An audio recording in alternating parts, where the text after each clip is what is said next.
I call this meeting of the Comal Independent School District to order. Let the record show that a quorum of board members is present, this meeting has been duly called, and that notice of this meeting has been posted in accordance with the Texas Open Meetings Act, Texas Government Code Chapter 551. We'll begin this evening, as we always do, with our standards and practices. Mr. Garner, if you'll please lead us in the prayer and the pledges. Thank you, Mr. President. And I'd like to thank Ms. Ross for allowing me to go out of turn tonight in this prayer. The reason I wanted to lead prayer tonight was partly to express my gratitude to this community for the tremendous support we received in the recent days.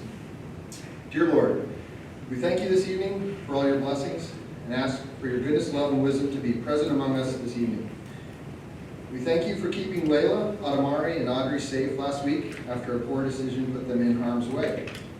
The power of prayer has never been more evident in my life, and we thank you for their safe return. We also thank you for your loving example, which brought this community together in pursuit of their safety in a way which was truly humbling. Lord, we ask you to watch over and protect those suffering because of illness or loss. Specifically, we ask for healing for families in our district. Please also be with Annie Lesak, who passed away peacefully from natural causes on Monday at the wonderful age of 103. With Thelma Hole, who fell and broke her hip on Tuesday. With Kyle, who was diagnosed today with COVID and pneumonia. With continued healing for Renee Armendariz and for healing for Mr. Ronnie Meyer from our maintenance department. And with all families who need your love.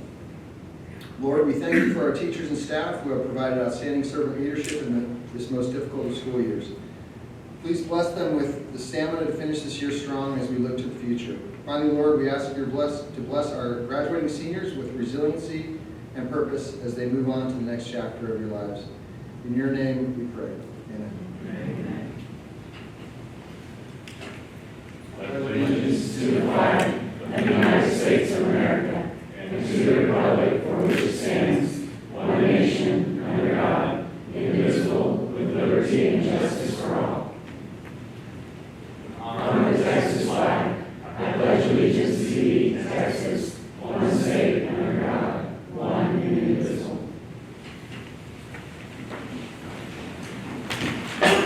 Mr. Garner, thank you very much. And all of us couldn't be more thankful for the successful conclusion to that. We know it was a trying ordeal, and as you acknowledged, there's a huge family out here that will always reach out to support us in time of need. So thank you all very much. All right, we do have one individual, a familiar individual, who has signed up to speak for audience participation tonight. We haven't heard from you in a while, Mr. Kniper. So we're looking forward to you. Step on up to the mic. Since you're the only one, you have the full 3 minutes of time. Mr. President, Board, Mr. Chairman, about 3 weeks ago, my wife and I were packing our stuff to go to spend a week vacation in Galveston. And on a Thursday afternoon before we left, I got a phone call from Coach Zimmerhansel from Davenport. He said they hadn't seen us in the stands for baseball or softball for about 2.5 weeks to 3 weeks. Were we okay? A surprising phone call, considering we have no children, no grandchildren in any of the schools in Comal ISD. Now, he and I have had a lot of opportunities to converse at our sporting events, but it really speaks highly of who you hire. They not only care for the youngsters, but they care about their fans who support the team. They know we're not there because we have somebody involved. We're there to support the young athletes. And besides, it's more fun to watch them than some of the stuff you have to watch on television. During the baseball tournament at Davenport, I got to watch the interaction of some of the students as they came out during the day to watch some of the games. And I got to talk to some of the teachers and coaches that teach our youngsters. And I was very impressed with both the teachers and the department of children going to Davenport. The kids were quiet when they entered and left the stands. They were not rambunctious or rowdy in the stands. And I actually got to meet some of the youngsters during a lunch break because they stayed around. I got to observe how they interact with each other. It's quite an enlightenment because it's different from what I can remember when boys and girls interacted when I was in high school. So, and I learned where this kid came from. I got to meet the father. I knew the aunt because she had a son playing on the varsity baseball team. So I knew who she was, and I knew then who I could place where she came from. And got to talk to the father. And I complimented him on his daughter and her outstanding behavior. So you had some great kids. I know you know this because you are out in the schools day in and day out. And I know you don't always get recognized for your support of our community and our schools. There are a lot of people willing to throw that rock, but lo and behold, will they get behind the dais and let somebody throw rocks at them? I don't think so. You'll be quiet. Thank you very much, and thank you for your time.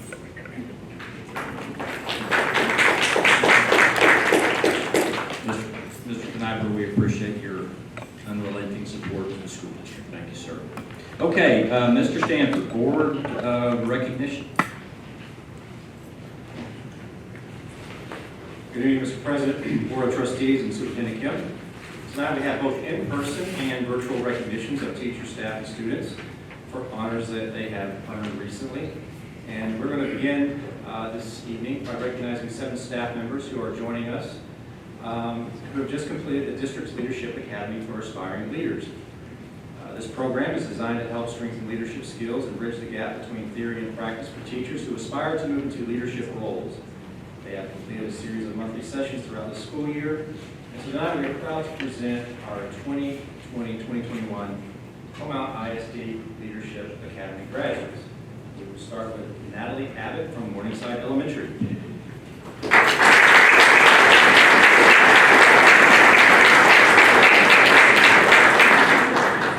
Next we have Shalonda Davis from Canyon High School.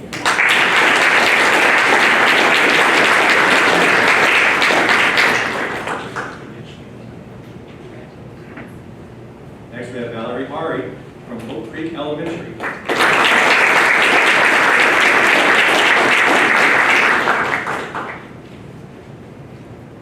Next we have Lindsay Hodges from Spring Branch Middle School.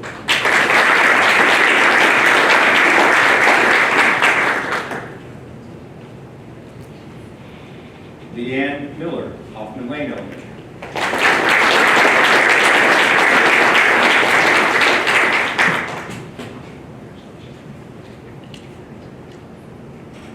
Jeff Stracer, Canyon Lake High School.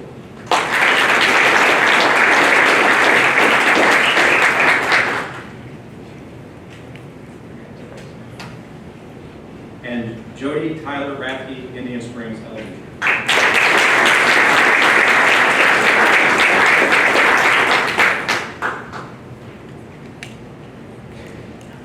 And we'll get your picture.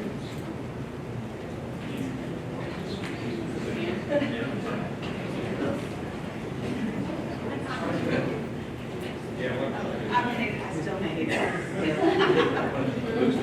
Mr. Seats.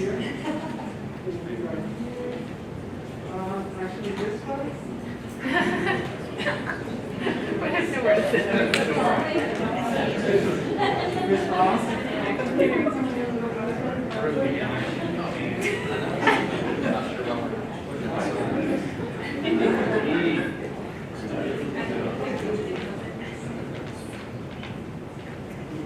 Couple more.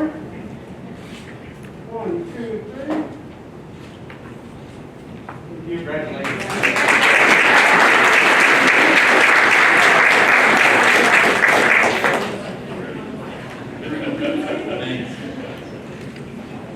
So with that, we're going to go to our video recognitions.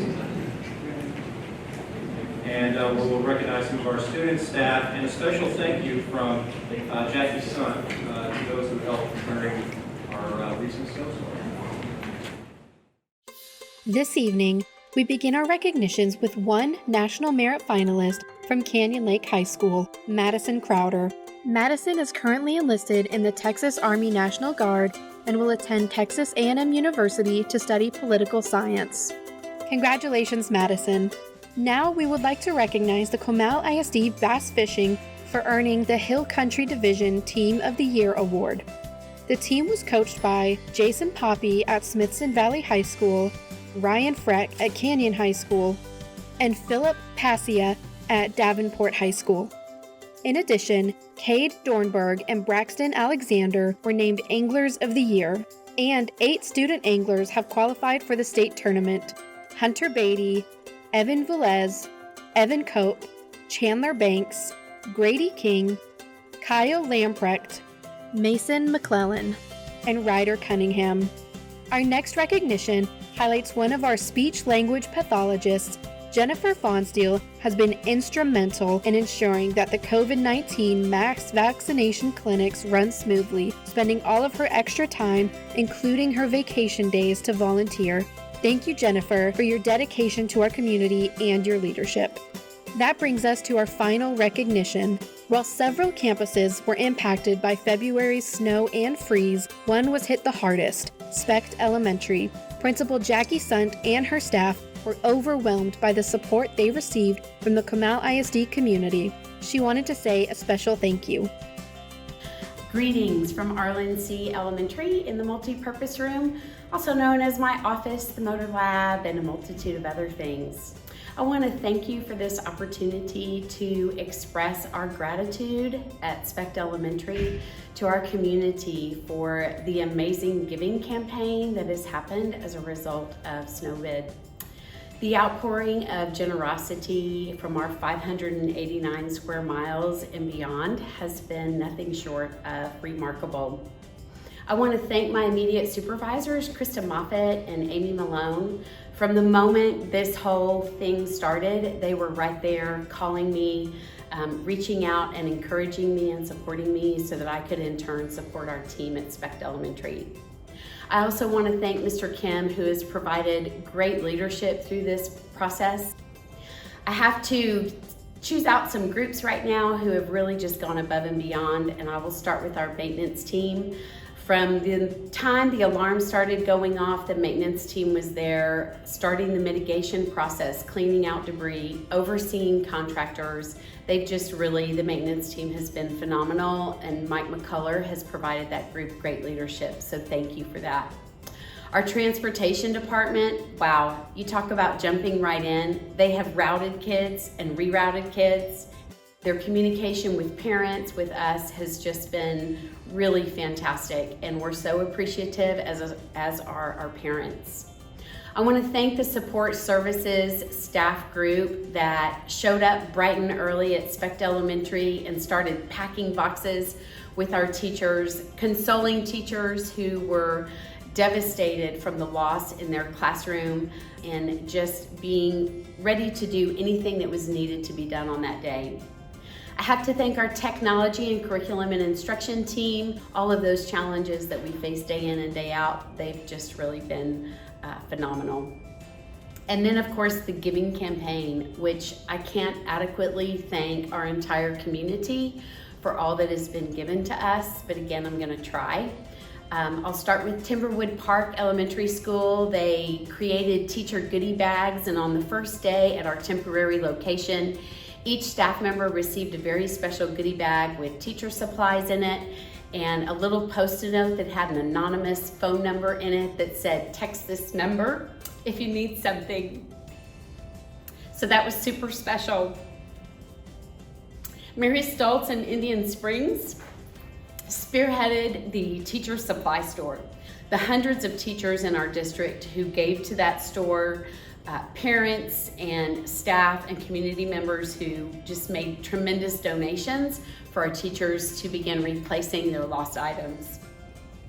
I have to thank Randolph Brooks Federal Credit Union. They created awesome teacher supply bags that were just really great. So thank you also, Randolph Brooks. In closing, I have to recognize the campuses that have been housing us. Principal Nicole Duval at Kinder Ranch, Principal Teresa Engel at RLNC, Principal Kim Lissy at Timberwood Park, and Principal Sunshine Barker at Robble Verde. They have all been so welcoming, so kind. They have made us feel like we are a part of their campus. And I can't thank them for caring for us and for loving our kids and just being so very gracious. In closing, I just want to say thank you. Thank you for this opportunity, and thank you for all you have done to support Specht Elementary so that we could continue our face-to-face learning. Our parents are grateful, our students are grateful, our staff. So have a wonderful rest of the evening, and again, we appreciate you.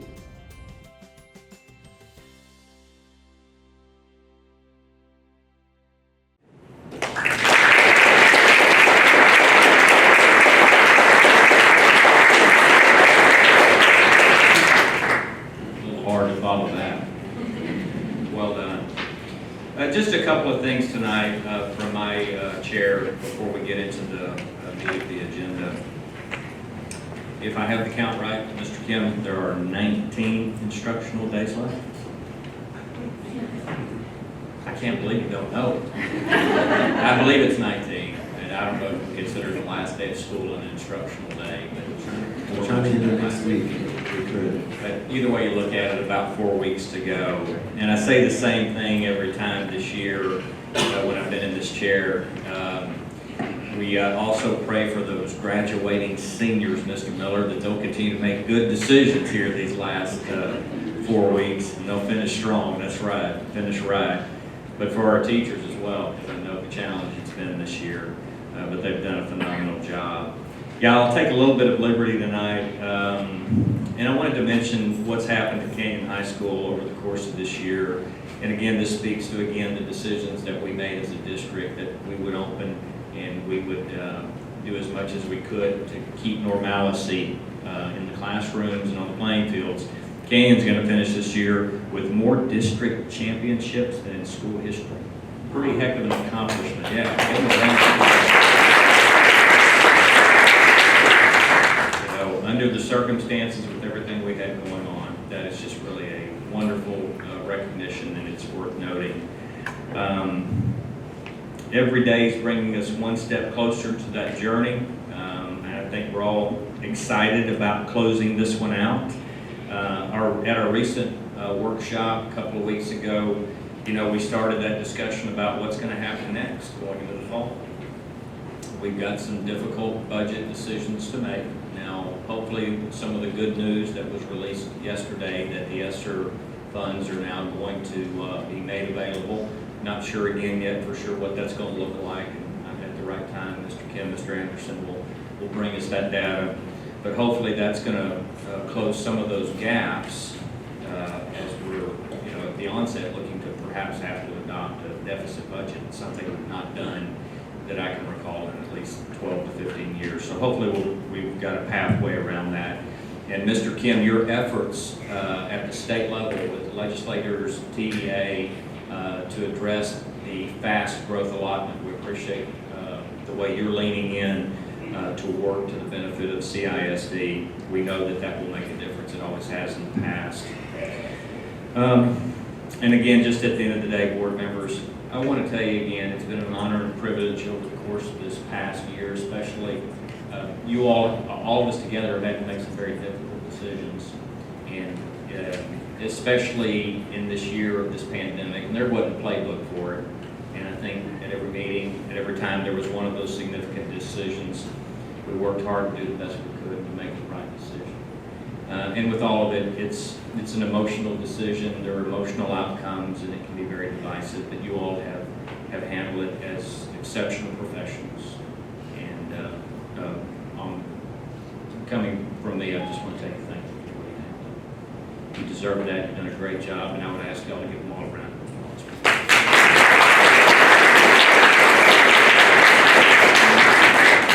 Now, keep this in mind, and Mr. Kim or somebody will keep us posted. Here's something really exciting that's happening tonight. Y'all know that the NFL draft is taking place tonight.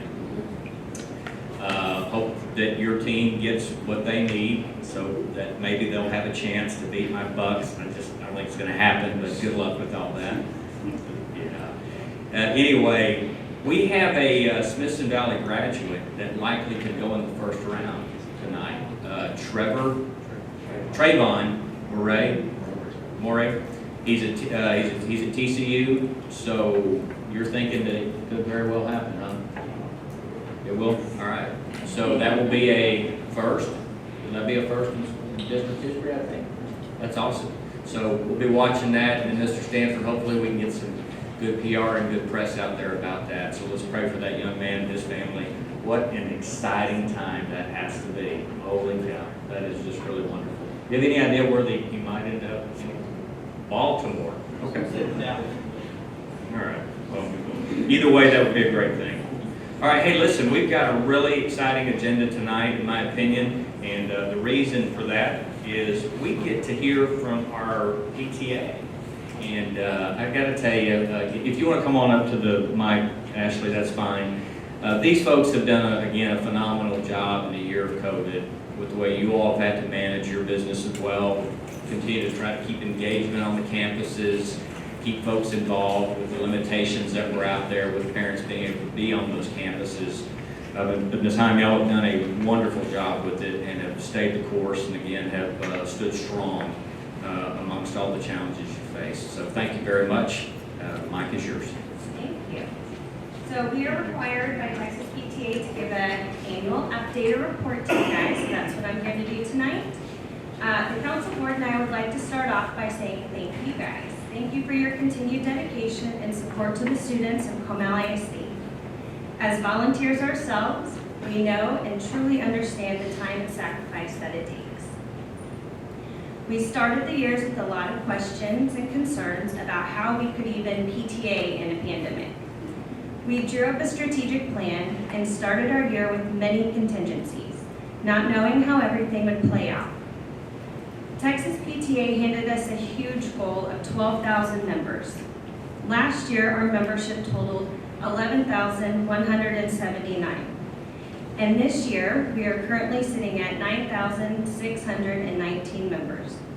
We are still trying to hit that goal. We have not given up. We are Comal ISD strong. We're still working towards it. But I do believe that if it had not been for COVID, we would definitely have been able to do that. I am proud of the fact that each of our local PTAs have made an effort to hit their own goals. And 7 of them have actually seen increases this year, which speaks a lot to the work that they did, not being able to be on campuses. For the 3rd year in a row, we had 2 PTAs earn Texas PTA's highest honor, a voice for every child. Those 2 campuses are Walla Verde and Indian Springs Elementary School. We plan to celebrate them in person at the May 11th council training here at district office at 10 a.m. If you guys are available and can be present, we'd love to have you. This year, we've chartered 3 new PTAs, bringing us to a total of 32 local campuses. Davenport High School was chartered in August 2020. Hill Country College Preparatory High School was chartered in October 2020. And we just chartered Piper High School on Tuesday night. So we've now had 3 new charters.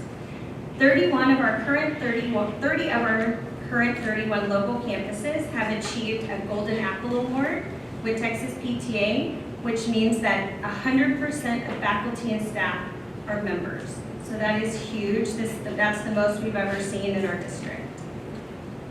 I want to thank each of you for joining the local PTA board. A special thank you to Mr. York, Mrs. Ross, Mr. Hennessy, Mr. Garner, Mr. Kim, Mrs. Epley, and Mrs. Lewick for becoming a community partner with us, a community membership, and joining every single PTA in our district. So thank you guys for that. This helps us get recognized at the state level for our Council Golden Apple Award, and it also helps us in our advocacy efforts.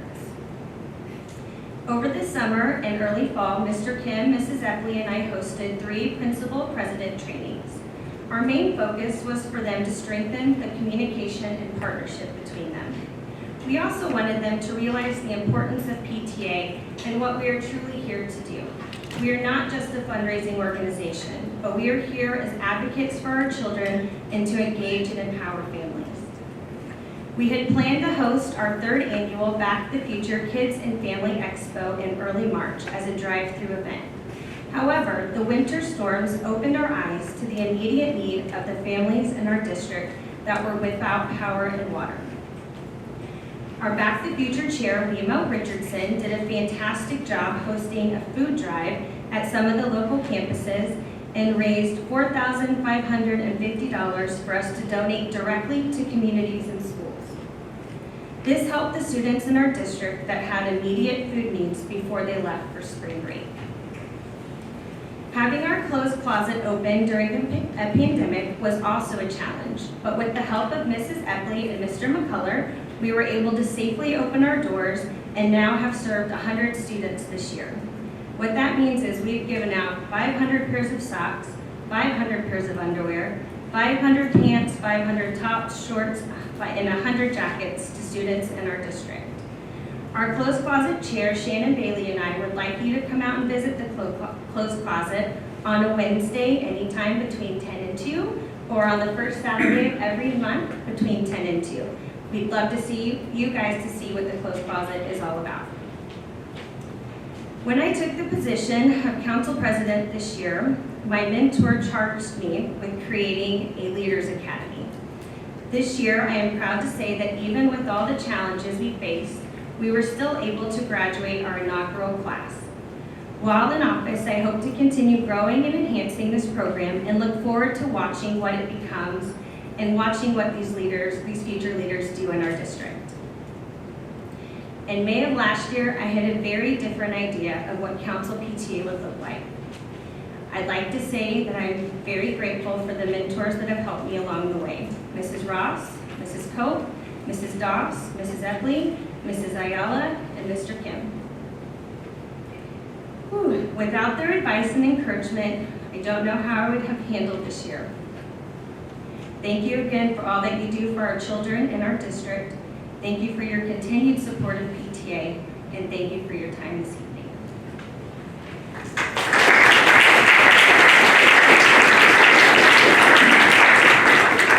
All right, board members, I'll open it up for any comments. I'll start down here on my left. Oh, sorry, over there. Well, I don't necessarily know if they're going to ask me any questions, but anyway. Not a question, but just a really heartfelt thank you for all that you did. And what a year to have to try to go out and bring PTAs together and get them started and get members. And you probably had the hardest year anyone ever had with that. So just want to thank you for all you did and for pushing through and being as successful as you were. So thank you. Thank you. I can't even imagine what it's been like to lead your council this year through this pandemic, and you've done a fabulous job. WEMA with the food drives, and not to mention the council supporting all those blankets during Christmas. You did mention that. So there's so much that you guys have done as far as the district PTA and your campus PTAs not being able to be on campus, and to still have over 9,000 members just shows the dedication that you leaders have. And it's so appreciated, and you know that comes straight from the heart. So I want to thank you for allowing me to be a part of your new legacy, because every PTA council president likes to leave a legacy, and you have, and with your Leaders Academy. So thank you for allowing me to be a part of that with your team, and good job. Definitely exactly what they said. Just thank you so much to you and all the PTA organizations throughout our district. We definitely lean on you all more than you know. We're encouraging of every parent, guardian out there to be involved, and there's no better way to do that than through the PTA, PTSAs that are out there. So again, actually just thank you for the job that you did, stepping up and being council president, and you're not going anywhere, right? You just got right back in, so you got another year. Okay, yeah. You were saying you're going to leave a legacy. I'm like, wait a minute. Well, I mean, yeah, not anyway. After another year. Anyway, again, thank you very much for everything you did. Thank you. Yeah, absolutely. Thank you for everything that you guys have done this year. Obviously, it's been a super tough year, but I wanted to take the opportunity to remind us all again about the closed closet and how successful that is, but then also how we can help support that. Is that through donations of monetary donations or actual donations of clothes? Remind us all again so we can be advocates for that. Absolutely, yes. So the best way to help is clothing donations. We accept donations on Wednesdays when we're open and that first Saturday of the month. Monetary donations are fantastic, or socks and underwear drives, because those have to be purchased. And you know, we don't ever know the sizes that we're gonna need, so we just have to keep a constant stock in there. So monetary or like a clothing drive, socks and underwear would be great. Okay, very good. And y'all do that, you'll take donations on Saturday only, is that? This every Wednesday from 10 to 2, and then Saturday, the first Saturday of every month. Okay, perfect. Thank And you. then, of course, if you need somebody to pick it up, we've got volunteers that drive all over the district that would be happy to come grab it from you. Awesome, thank you. Thank you. So actually, I want to highlight the great work you did on Facebook. You bring a lot of excitement to you guys' activities, and I think it's a good way that you get the word out. And so I'm definitely kept up to speed on the PTSA, you know, based on your posts. And I think I might be your second biggest fan, behind Ms. Ross. I think she's probably the biggest Facebook fan, but I'm certainly out there. So congrats, and thank you for all the great work. Thank you. Ditto. Yes, for real, really. I want to point out the Leadership Academy, which I think is really fantastic. Basically helping to educate the parents in our district in what school really is. And I think all of us in this room and those that attend these school board meetings, we've got an idea of what really happens, and you know, the sausage behind the scenes. And so I really want to say thank you for bringing parents in to let them learn what all of us in this room are dealing with and what it's really like. We look forward to seeing these people progress through our district, and hopefully one day they'll be sitting up here on this dais. I don't think any of us wants to be here forever, but we certainly need people that are committed and willing and want to learn and come and be a part of our school district. So I thank you from the bottom of my heart for that. I think that's going to be very valuable to us as a district today and into the future. So thank you, I appreciate it. You're welcome. Thank you, guys. Thank you very well done. Yes, ma'am. We'll let y'all finish. Okay, while I have the mic, I might as well do a plug. If you haven't already joined a PTA,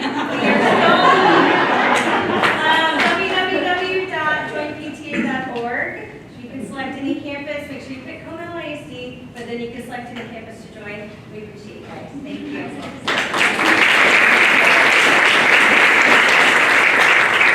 Exceptional job. In 2007, I was a PTO president at Churchill Middle School when it first converted to a middle school. And I got to tell you, the transformation that took place, Mr. Kim, when you took over here, in bringing this broader organization together and getting everyone on the same page is nothing short of phenomenal. I think, of course, it speaks volumes for the involvement, the participation, the success that they're having. So again, some degree of credit we'll give you for having the vision to see the need to bring them all together. So well done.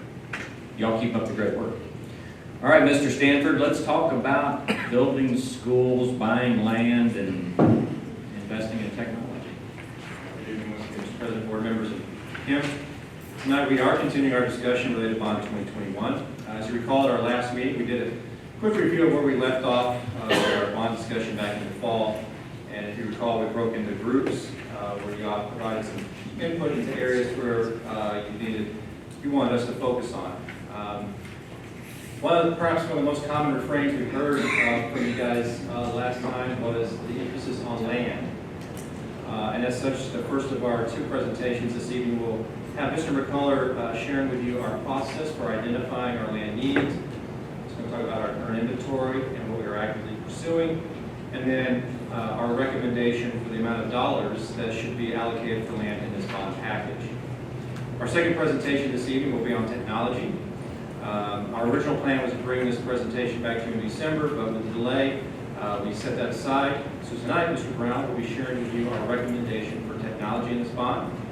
I don't want to steal his thunder, but for a point of reference, the last time we asked our community to fund technology purchase through a bond was in 2015.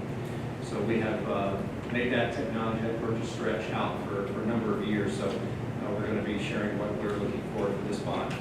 Before they get started, I do want to let you know that we are starting up our Comal Forward focus groups here in May. In addition to our regulars who've been part of that, we have identified some other individuals at some specific campuses to provide some input on campus reinvestment projects. So as we look forward to our upcoming board meetings between now and August 16th, we'll be bringing to you some bond package scenarios that we have done in the past with the goal of refining and right-sizing the bond package to ultimately present to voters in November.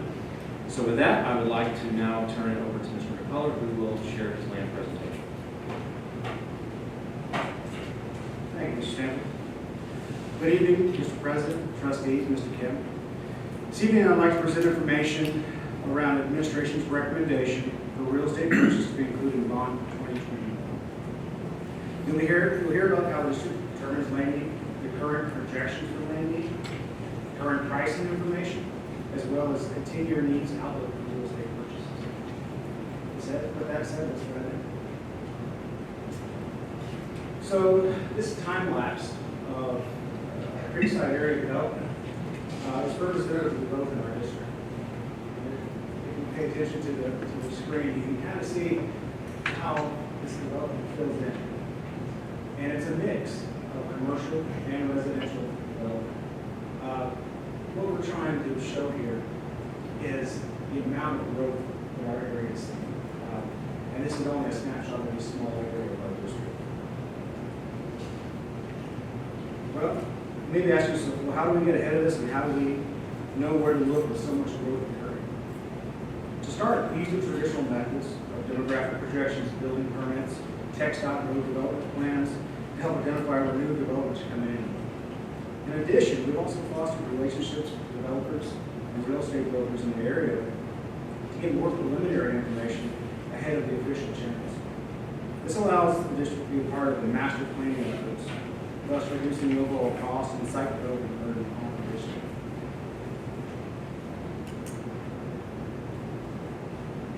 As you have heard from our demographer, Bob Templeton, growth is here and it's not showing any sign of slowing down.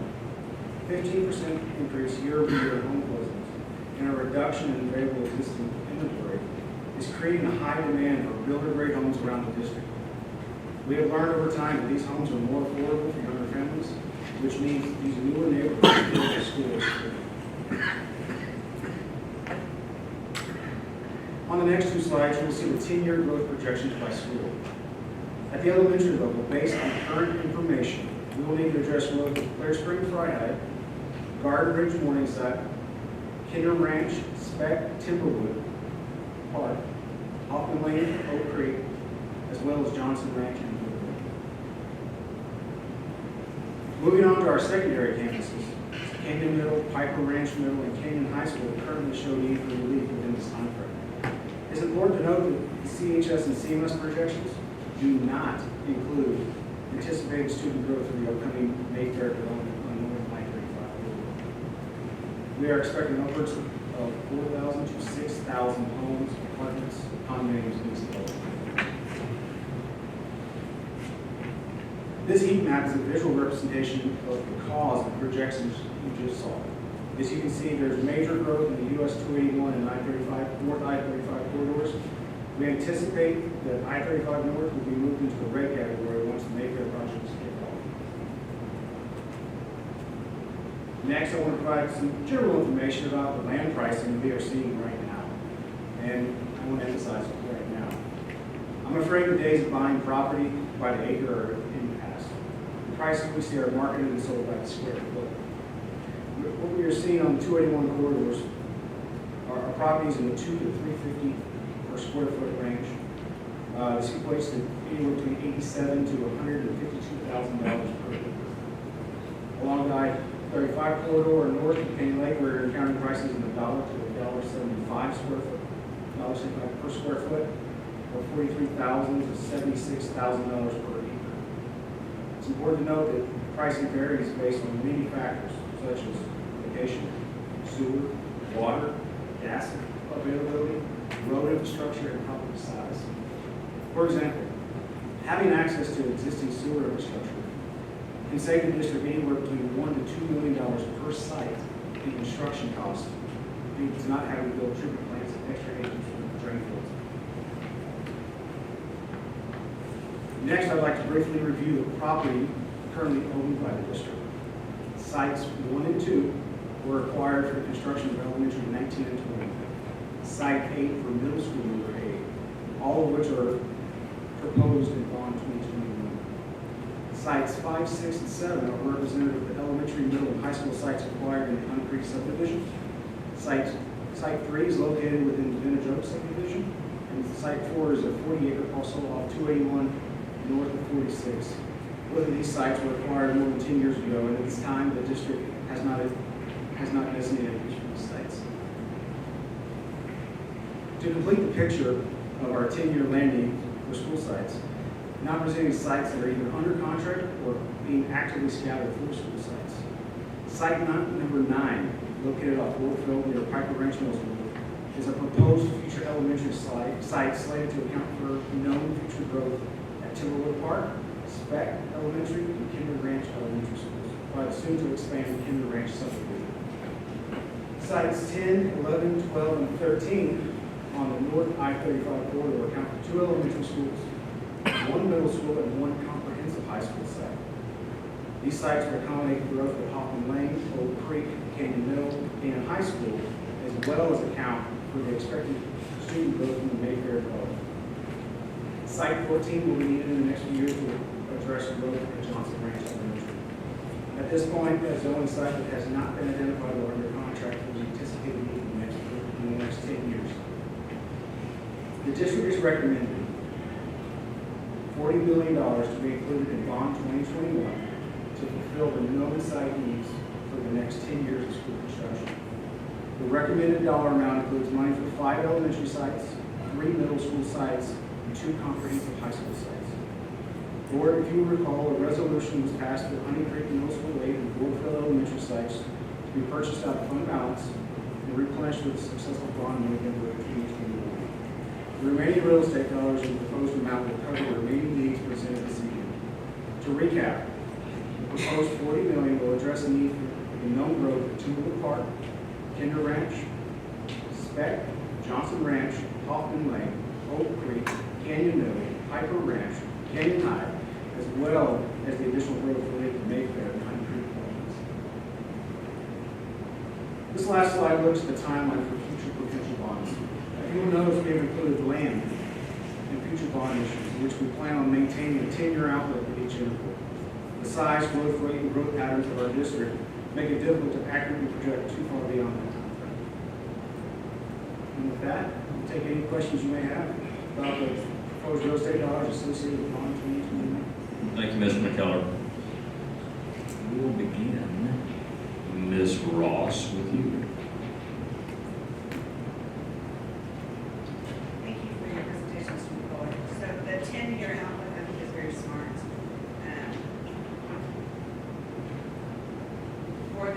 There's nothing I can say for this.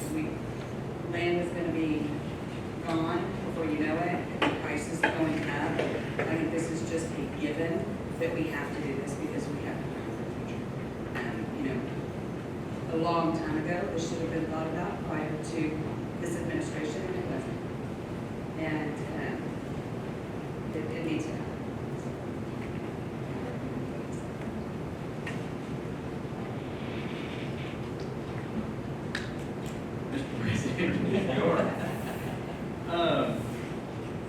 Mrs. Ross had a lot to say, or a little bit to say, but she said nothing at all. And I think you're right, you're absolutely right. However, I do remember one board trustee that sat up here and said, in the not too far future, we need to do a land-only bond, and there was a few of us, I actually was sitting on this dais back then, and I was like, you're crazy, we don't need to do that. And we should have done that. President Rostada, you were correct at that time. And yeah, absolutely, Mr. McCullough, by everything you're showing here, board, we're way behind. We can, again, I've said this before up here, we can, ask our teachers and principals and leaders to not do such a great job so people quit trying to move here. That's an option. However, in 2012, I also sat up here and said this should be Destination Texas, and it turned out to be a bonehead conversation that I had with some people, and now by the job that you all do out there, this is Destination Texas for all the right reasons. So we've got a lot of work to do. Yeah, they're not building any more land. There's no flat topography, so to speak. So construction costs are just crazy. But I do want to say too, though, that with the work of Mr. McCuller and his entire team and staff, with architects and general contractors, when you walk like our newest high school, Piper, that will open in August, the cost associated with these schools, they do a very, very good job because they're using materials that are local. They're using, obviously the subs that are local and everything there, but a lot of positive things have gone into trying to keep the construction costs down. So, just a great job there. But we as a board, we're going to have our work to do and getting out and pushing upon, and we have to do it, and we're way behind. I can say right now that, again, going back to 2013, we tried to put a 10-year projection out there, proved to be right. Some of us fell on that sword and were elected off of this board. But again, it was with what the information we had back then, where we're at right now. We should have been there with schools. I can see this being a 30 elementary school district in the not so far future, 12 middle schools, and believe it or not, 10 high schools. Now, I think what we have to do as a board is talk about, do we want them to be comprehensive high schools? Do we want more school choice? What does that, make it, and what does that look like? Some of the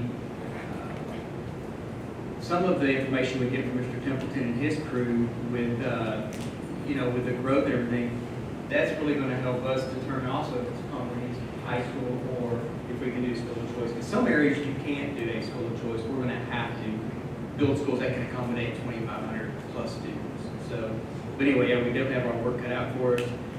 Appreciate the presentation, and we just got to get rolling on it. Yeah, Mr. President, thank you, Mr. McCuller, for presentation.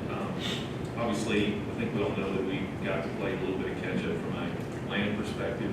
I don't know that we'll ever catch up, but this certainly is a good start and a good plan. And I like the way of, we've got to get after it now, because not only are we going to have to start paying more down the road, we're not going to be able to get property that we need. It's going to be in places where we're going to have to settle from a location standpoint, and it's not going to be beneficial for the district or for students or for parents or anything. And so not only are we saving money by going ahead and banking that land down, but we're also securing those spots that are best for the district to operate with. And, quite frankly, if we don't jump on this now, it's just not going to be available. And but on the flip side of that, we could easily do a $500 million bond just to cover the land needs for our district for the next 10 to 15 years. But on the flip side, that's not truly a smart idea either, because the way this area is changing so much, I think taking this approach that you're doing, where you're taking off chunks of truly what we need right now, is a smart way to do it, because based on the locations that you shared with us, you're strategically placing these sites where we see the developments coming, where we need it now, where the infrastructure is now. You just look at those first 5 slides that you showed us, and how much this little area right here has changed so drastically. You do that over the entire district, you'd be amazed to see the new roads, the new developments, it's crazy, and it's only going to continue to change. It's not going to be the same Comal County we know today in the next 10 years. It's just not. So, good place to be. People are coming and they recognize it, so you got to be prepared for it.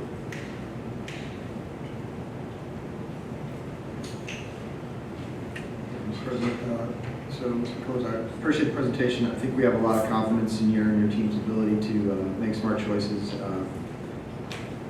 I feel like, though, that I think we could even throw 20 million more at you right now, and you can make really good choices that could potentially save the taxpayers 70 to 100 million in 4 years. So I think we should consider potentially even more money. I'm interested in a couple of specific questions. So the property we own in Village Oaks, the elementary campus. I know it's kind of tough based on the demographics. When do you even think that it would make sense to build on that property? Obviously, we've been watching that property for several years now. It is a site for an elementary school site. And so what we'll do is we'll watch the growth in that area. Obviously, you've got the schools that surround it, the ground starts to look. And we're watching those schools, and as those capacities, as they're able to grow, and those capacities reach the campuses, we'll make that decision. Great. Make a recommendation. Yeah, I mean, Myers Ranch probably potentially accelerates that. The other question I have is, if we put on the bond building a permanent home for Hill Country College Prep, do we have a parcel for that right now? We have parcels in the inventory. That would be a discussion we'll need to have. Not exactly where they would. Okay. All right, so I appreciate the thoroughness of this, and but like I said, I do think that we potentially could, certainly 40 million for sure. I mean, we're already paying ourselves back for land already bought, and I think we should actually even look higher. So that's my perspective. Thank you, Mr. McCullough. Question regarding the Honey Creek area land sites that we have. Did we get any sort of reprieve from the builder out there? Was he willing to negotiate with us by placing our campuses within his subdivisions? You could always say there is some sort of a negotiation, especially with elementary schools. Developers love elementaries, not so much the high schools. Fan practice. That goes in on the front end when we're talking about overall development. Specifically with Honey Creek, we were able to obtain roads, all of our utilities, guarantees for all of those services. So you could say that we did work in a situation where we are better off with the development. And that's, again, speaking to getting in early with the developer. Right. We're able to influence the master plan with the life to benefit us. I just wanted to, I knew the answer to that. I just wanted to have that pointed out publicly, that we are actually do negotiate with developers that are out there. We're looking for the most cost-effective way, beneficial, obviously, for the developer as well as for us as we're trying to put schools out there in the district. So I appreciate your fiscal responsibility on that side of things. The next question I have is, in that $40 million that you project for the land, that does include the repayment? So that is the repayment of the land that we've already purchased, since we had to hold off that bond. So out of that $40 million, how much is the repayment? So we're left with just a little bit over $16 million after we do our repayment to go out and still acquire more land. I would concur with Mr. Garner as well as some other board members that this $40 million, in my opinion, is a starting point. We do know where the growth is coming. There still are a couple of areas, in my opinion, where we could acquire land or at least have the dry powder from the bond. We don't necessarily have to spend that money immediately when it's bonded. That money is only spent when we decide it's to get spent. So I would like the board to consider possibly upping that $40 million. And to what degree, I don't know exactly. I would imagine it would be in the range of anywhere from $3 to $4 million, and that would allow us to possibly purchase another site, school specific. Let's see. Okay. That answers my questions for now. Thank you, Mr. McCullough.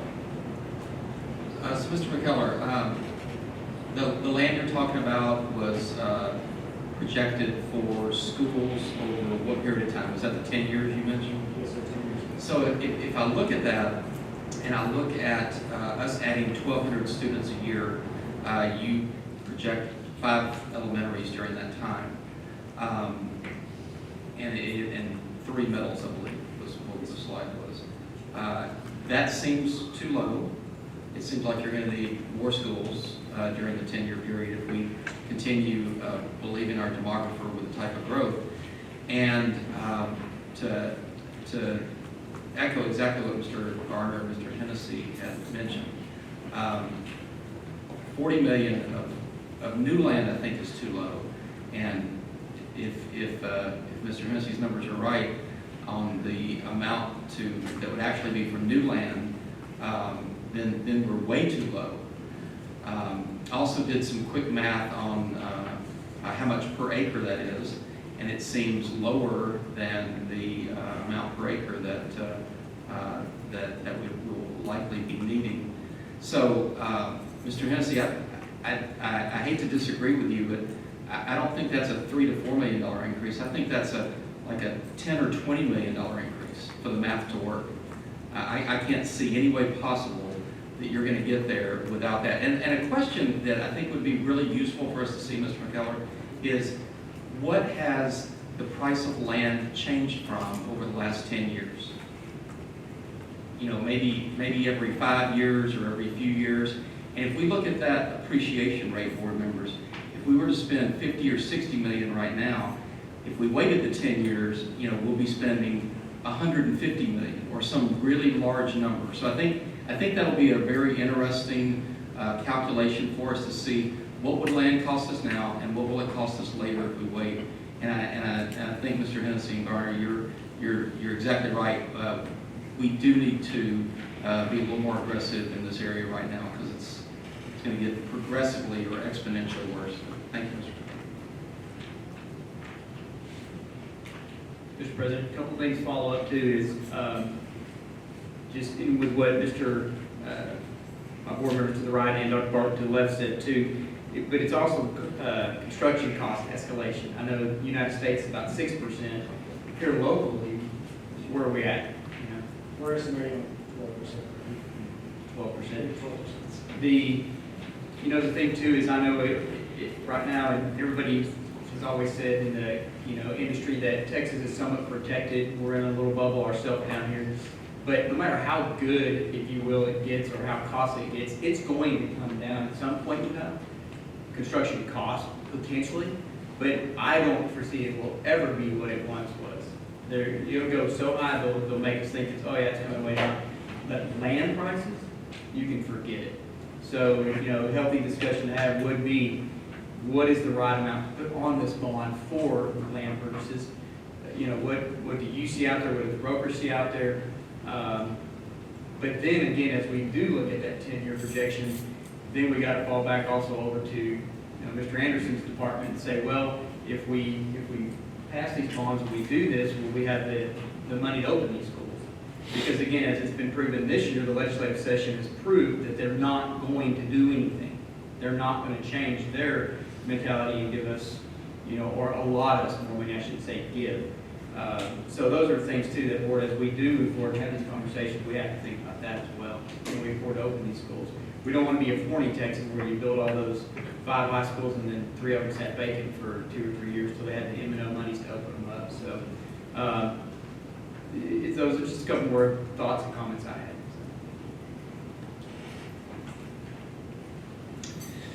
So in 2014, and again, these ideas, a lot of times it's understandable why it's hard to get traction with them when you recommend something that is really radically a departure from what districts are accustomed to doing.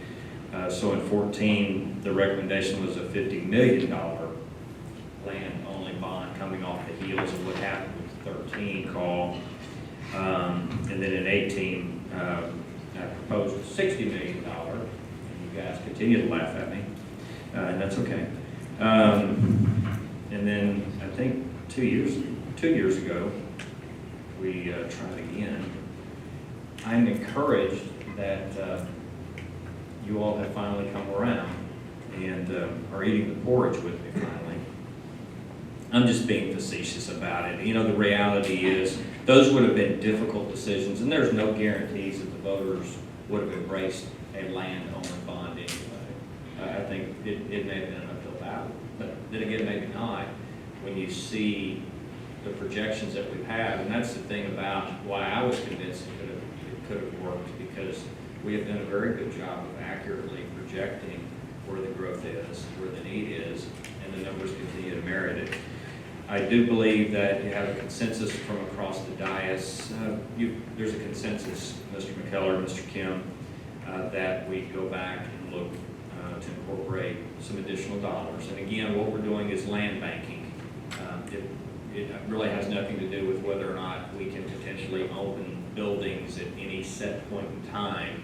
We're investing in the future in land, and we certainly know we're never going to lose on any land purchases that we're making. And if we make a bad purchase, which is unlikely, you're going to sell that property and not have any worries about recouping what our investments may be.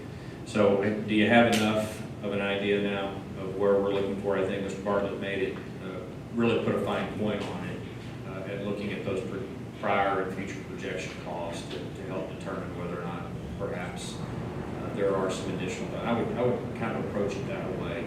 Mr. Miller, you had a comment you want to make? Yeah, go ahead, please. Yeah, so just doing the math real quick, board members, to just looking at what we own versus what Mr. McCullers recommended as future land needs.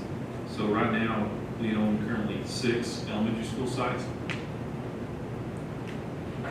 2 middle school sites, 1 high school site, and 1 high school choice site. It's 15 years.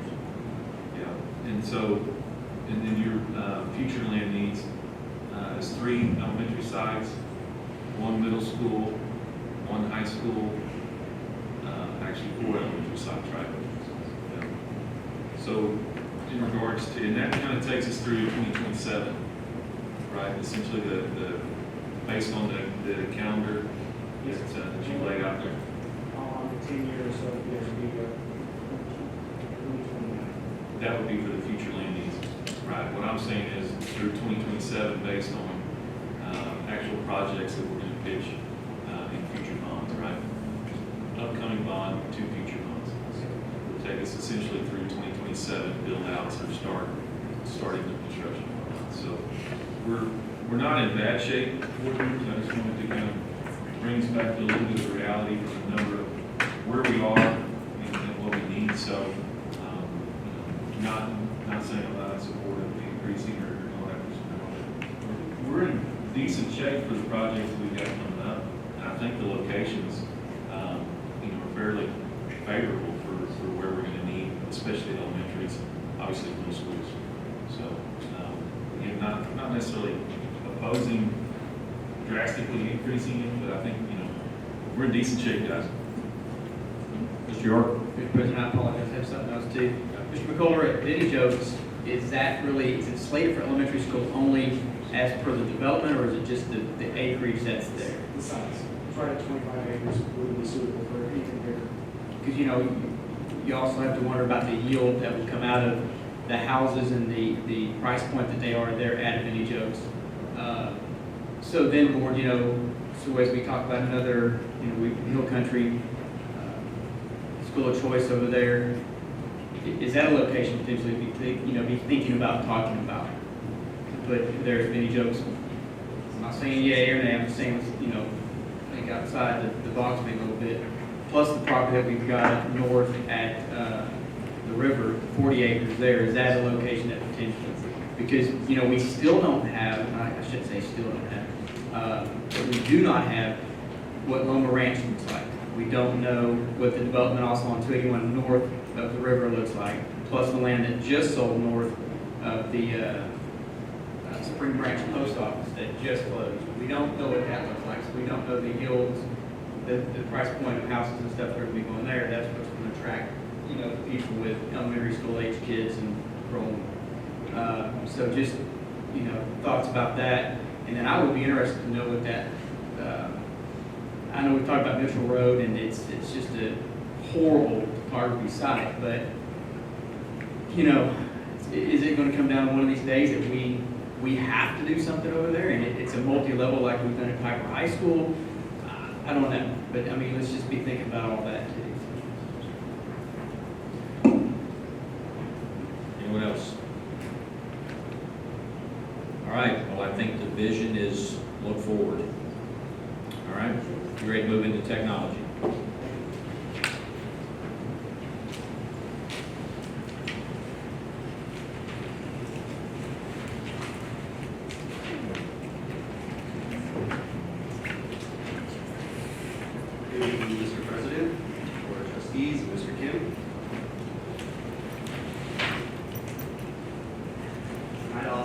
sharing the bond proposal for what we expect will be Proposition B, our 2021 bond, which will address some of our much-needed improvements to the overall technology here at Comal High School.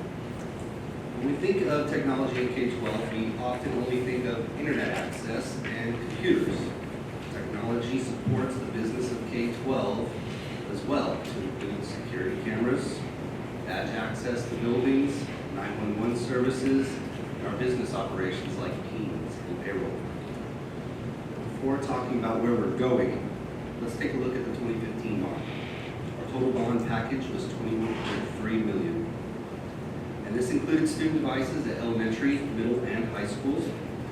And these devices were Apple Macs with an intended lifespan of 5 to 6 years. Additionally, upgrades to classroom digital displays, backup generator, and fiber optic cabling for 17 of our campuses was included. I do want to also note that principals paid within the life cycle of the equipment. Let's look back at March of 2020. We've all learned a lot from COVID, and there were a number of adjustments needed in the way that we use technology, both with remote learning as well as how we communicated in the office. To support our remote learners, we provided over 3,500 laptops, MiFis, and calculators through our technology checkout program. In fact, we still have many remote learners who rely on these devices today. Like all technology departments across the country, there were many changes needed in response to COVID-19. To stabilize our network in a way that would support remote learning, we made changes to each one of the campus's network components, including Wi-Fi. Services were moved to the cloud, and a second internet connection was added to Smithson Valley High School. Taking the information that we have learned, our technology goals for the future include modernizing our network services for increases in student body growth and an increased use in the overall wireless. Classrooms will benefit from less wires through increased mobility, allowing the teacher and the students to disconnect those cables to the wall and providing opportunity for seamless collaboration, eliminating obstacles and helping to free our teachers to move around the classroom. Our goals also include an increase in student classroom device accessibility. And just so you know, there's currently about 10,000 devices available in our classrooms. Looking at devices, let's talk about the average age of a teacher's device. Even though we repurposed the teacher's older devices for remote checkout and distributed some of our newer devices to the teachers this summer to support remote learning, when we do refresh these teachers' devices, the average age will be just over 7 years old. And as we all know, older technology equipment can be problematic. And we see this reflected in slow login times and in additional replacement parts. We also see this reflected in the technology work order system.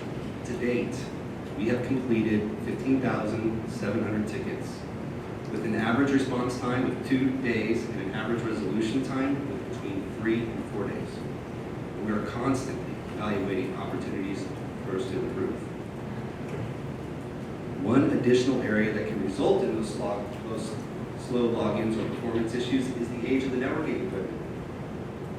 At our campuses, over 95% of the equipment is aged to the point that the manufacturer simply will not support it anymore. This means no more security updates and no more compatibility patches. Now with that, let's look at the technology projects that we are proposing.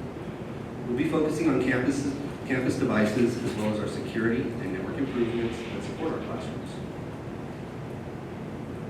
For classroom devices, we're looking at a refresh cycle for elementary and middle schools in 2022.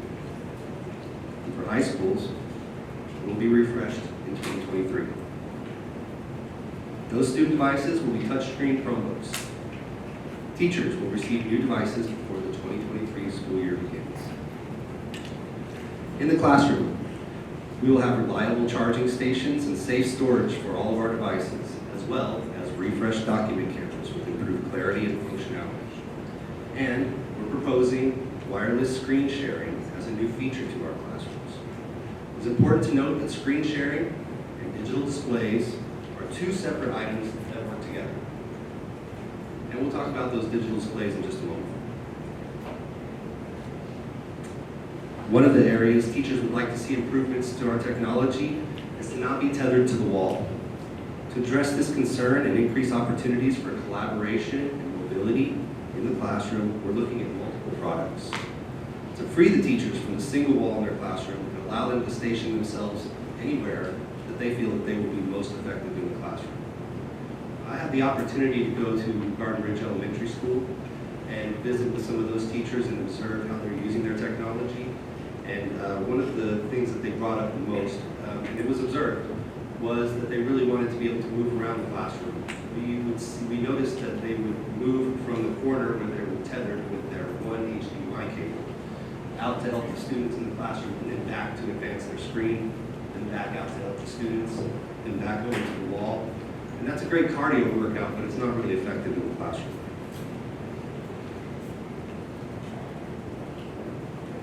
Wireless screen sharing does require a screen to work and works equally well both with our existing projectors as well as other digital display options. So we're evaluating if our current solution with projectors is the best solution for our classrooms. We're in the early stages of these evaluations, and we are currently engaging teachers through focus groups, classroom visits, and we'll be demoing some other solutions in the classroom over the next school year. This evaluation is being done to support over 1,800 digital classroom displays that are reaching the end of their life over the next 5 years. In the hallways and outside our buildings, we support safety and security through the use of security cameras. And our cameras have reached the end of their support and life cycle as well, and they're needing to be replaced. Newer cameras will also provide improved clarity as well as improved uptime. To support the classroom, business, safety, and of course the student body growth, we'll be refreshing our Wi-Fi and network. Campuses will have new network components with upgraded Wi-Fi installed. To connect to the internet, campuses connect back to our data center where we'll have to upgrade there as well. And of course, security on the internet is more important than ever. New security systems will be installed that will protect our students whenever they are using one of our devices, whether they're here or at home. Finally, many of our telephones have aged and are no longer compatible with the needed upgrades to the phone system. We'll have to replace those phones to accommodate that need. The total cost for the infrastructure-only improvements is nearly $22 million. However, leveraging federal E-rate discounts, which we expect to provide a minimum net savings of $2.2 million, these dollars are returned back to the district and not a percentage of the cost of the equipment.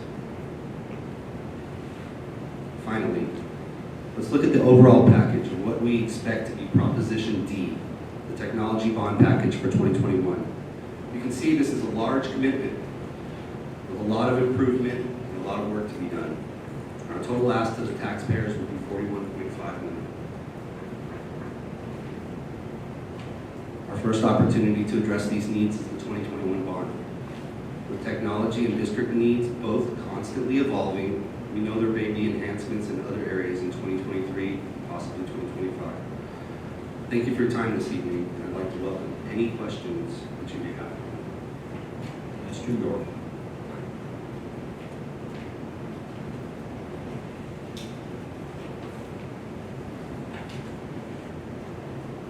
Just in some of my notes that I have here, I want to make sure that the number, here we go again, it's like, we're going to keep saying, well, is this enough to get it done? We just did the data center upgrade and everything there. But again, as we continue to grow, we're always going to be 589 square miles. We've always, struggled with the infrastructure, if you will. It's just going to be another bill too. In 2 years, if we do another bond after we, let's work on it past November 21. But in 2 more years, what are we going to need? In the ever-changing world of technology, we don't have that answer. You don't have that crystal ball.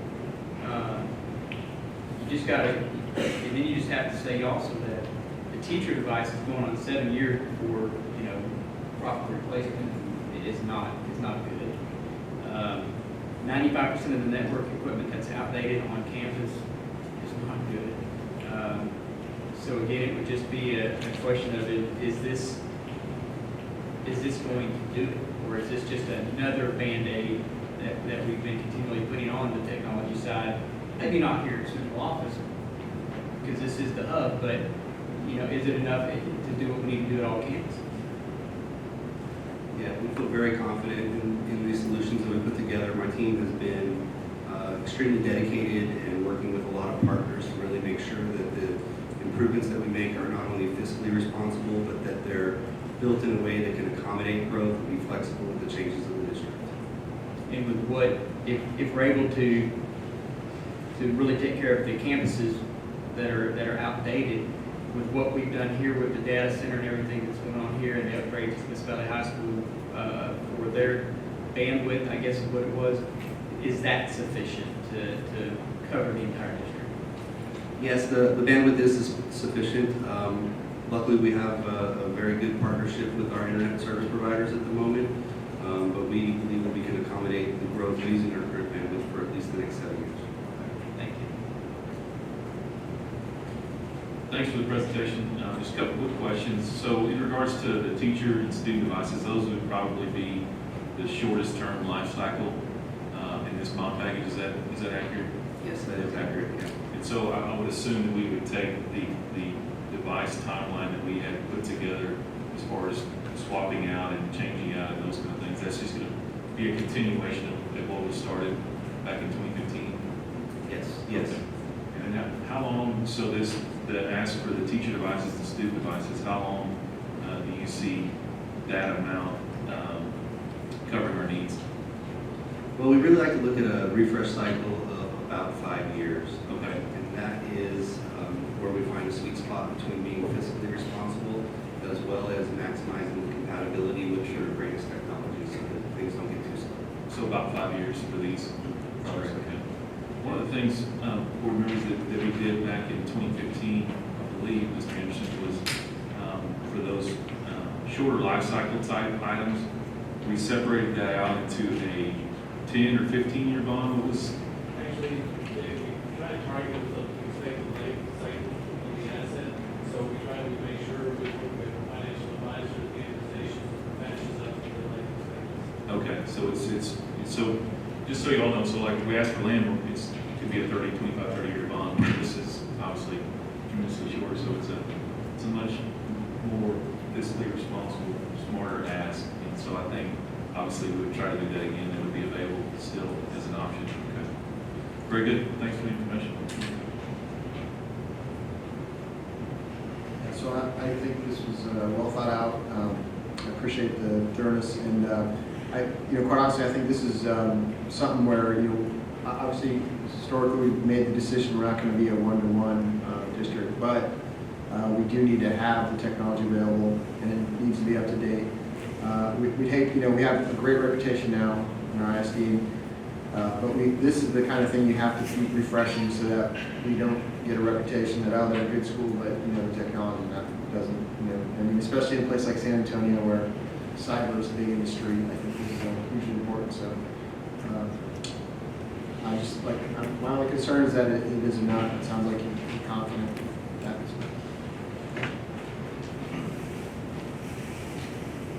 Mr. Brown, thank you for the presentation. I do have a question in regards to, let's pick out the cameras, for instance, the safety and security cameras. Just here in the last 3 years, I know that we've spent a few $1 million on safety and security, and camera installation was part of that. Are you suggesting that we're replacing every camera that we have currently, or do some of our cameras that were just recently installed, do they still work? They do still work at the moment, or at least we replace them when they fail. But this is for over the next 5 years, so a lot of those cameras have reached their end of the life, but it is a staggered thing because those things are replaced. Sure. Okay. Thank you.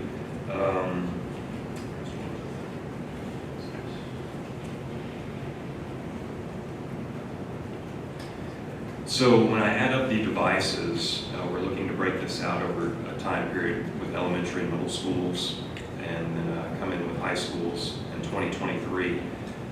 Those singular devices add up to be over 28,000 devices, and that's about the population of our students at that time. Mr. Garner made a statement that we're not a one-to-one district, but if we have 28,000 devices, we have 28,000 students, what does that make us?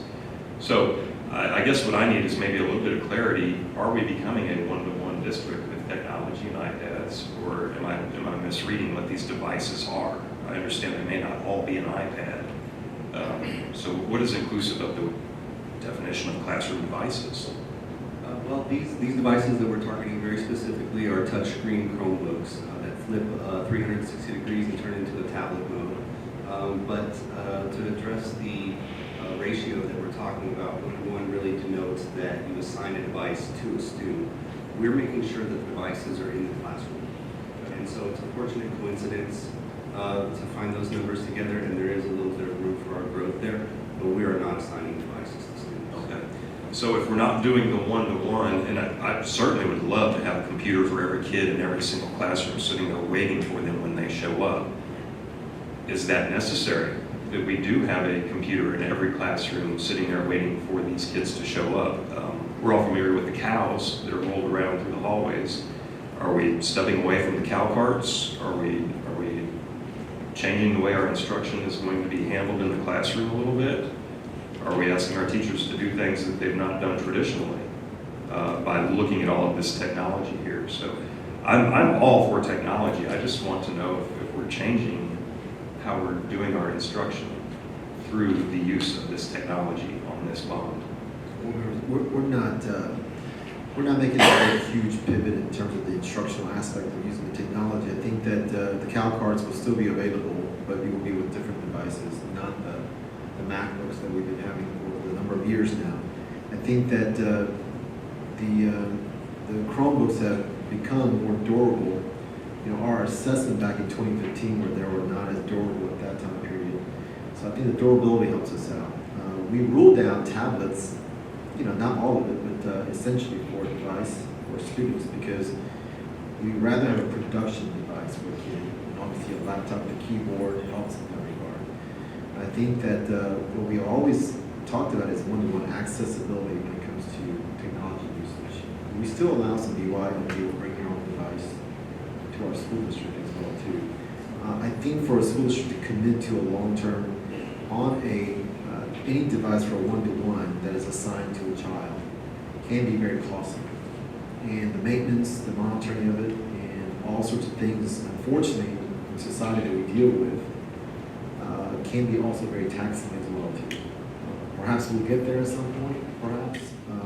I think that the interesting thing is now the ubiquitous thing that the kids use is really their phones rather than their laptops. In fact, that's what a lot of kids are doing in remote learning. In fact, so I think that that will be determined. I think just by market value, market forces, and its natural course. As a school district, I think trying to be very responsible about the changes in the technology within a short time period. We decided to be very thoughtful about the number that we purchase. I think the price point of the Chromebook helps in terms of purchasing some additional, so the coincidence of the numbers relate to our numbers, I think works out in that regard. Instructionally, though, we see the same thing. We see the device really more of a resource, not necessarily the leading edge, if that makes sense. I think that once again, our greatest asset in our classroom is the best teacher. Is the teacher in the classroom, as well as obviously our students who are ready to learn in that engaged flow mode. So just like a dictionary, just like a book or a textbook or whatever it might be, a laptop or any other device for that matter is just a resource in that regard. So to that degree, it's just an accessibility issue. Now, of course, from the pandemic, we found out that students who are needing to access information at home, it's not necessarily barely due to the device issue, it's really the accessibility from the Wi-Fi, internet, especially in our rural areas or some of our high-density areas where students were not able to access information. So I think that's something we're going to need to probably address, statewide in many ways. But I think right now we're not asking any pivotal changes in that regard. I think we're trying to enhance our current model of teaching. The screen casting that Mr. Brown mentioned about, You've been in the classroom many times to know the wall unit. 10 years ago, the blackboard was the thing to have in each classroom, and the ceiling mounted projection that's out there. So those are somewhat outdated at this particular point. The cost of replacing them is high. So we are looking at some additional technology that gives the mobility of the teacher. I think we'll enhance that instruction even better when it comes to how we teach our classroom and our students. The only reason that I might consider pushback is that is it truly necessary for 28,000 devices to be in our schools? And I just wonder if there's some efficiencies that might be found, like in the crash cart scenario again, and maybe I don't fully understand, and I need to maybe do a little bit more research on this, but I just want to be sure that we're spending our technology dollars as efficiently as possible. I think it's great. I'd love every kid to have immediate access to a computer in the classroom, but is that fiscally the smartest thing for us to do? So that's the question that I throw out to the rest of my board members as well. That is something that I will think about, and I'm sure Mr. Brown and I will have a discussion as well. But I'm all for technology, and I agree we do need to stay up to date. We do have old computers. I do see the old computers in our classrooms. I do see the issues that our teachers have with their computers, and I do believe that it is time to upgrade. I just want to, again, be sure that we are choosing the most fiscally responsible way to do that. So thank you for the presentation, and I guess we'll be talking soon. Thank you. So if I understand the numbers, the total is about 40 million, is that right? We're looking at the what? 41.5. 41.5. So I'm sure we do strategic plans, 5-year plans, things like that. So you must know by now what your refresh rates on some of the devices will be. What's your projections that you'll need in 2023 and 2025? From an infrastructure perspective and from a classroom perspective, we're looking at this ideally will cover everything based on everything that we're seeing right now. In 2025, we would need to come back and look at some of those devices that would be aging out over the next 5 years for that refresh cycle. So would not need anything additional in 2023? Okay. There are a few items that do fall under technology umbrella that are not covered in this that would not, that we are looking at.